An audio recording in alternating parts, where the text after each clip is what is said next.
चिड़िया रंग रंगीली भी हैं, कुछ नीली कुछ पीली भी हैं, शौक भी हैं चमकीली भी हैं, लेकिन सबसे अच्छी चिड़िया मेरे अपने देश की चिड़िया, हल्के भूरे रंग की चिड़िया, सरगोदा और जंग की चिड़िया,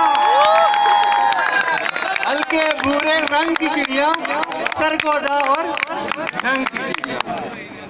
सरगोदा पे बड़े शेर लिखे जा रहे हैं लाहौर के बाद।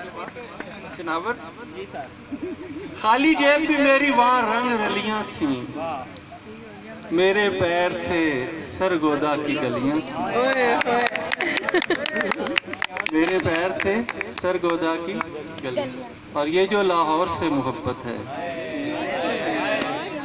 ये किसी और से मोहब्बत है, और वो और तुम नहीं शायद, मुझको जिस और से मोहब्बत है, और वो और तुम नहीं शायद। और बचपना कम सिनी जवानी आज, तेरे हर दौर से मोहब्बत है। एक तहजीब है मुझे मकसूद, मुझको एक दौर से मोहब्बत है, उसकी हर तर्ज मुझको भाती है, उसके हर दौर से मोहब्बत है। और ये हूँ मैं और ये मेरी तस्वीर, देख ले गौर से मोहब्बत है। और नेट के पैकेज को मैं यूं